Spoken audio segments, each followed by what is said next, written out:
Hey there guys, Brendan here from the EV and Hybrid Network. Today I'm just going to show you what we're doing inside this Prius battery.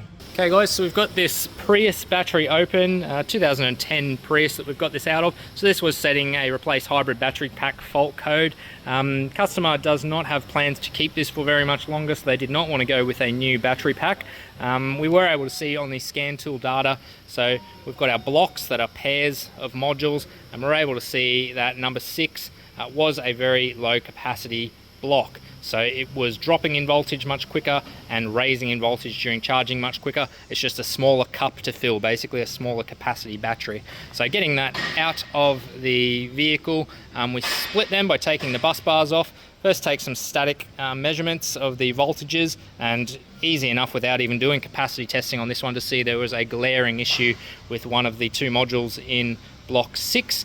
The camera might not show it up, but there's some bulging going on there. These should be completely flat along here, and just like any other battery, when they start to fail, a telltale is you start to get a bit of bulging, which this one does have.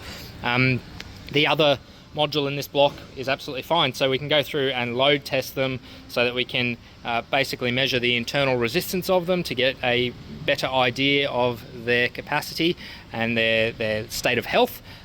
We were able to see that number 8 is not in one of the modules in number 8 is not in a great way as well, so we've got a couple modules here that we are going to swap out.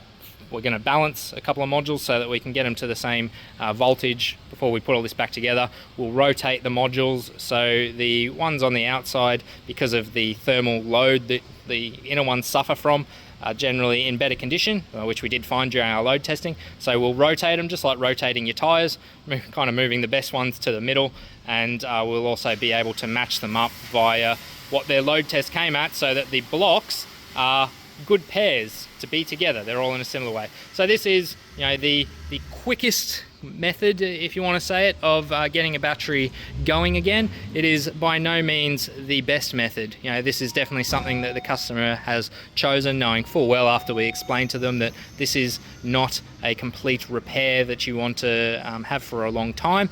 You could go to the next level where we can cycle these cells to regain a bit of capacity as well by deep cycling them down and up, but obviously new cells is going to be a much better long-term thing, but just wanted to show you what it looks like inside these nickel metal hydride batteries when you're pulling them apart.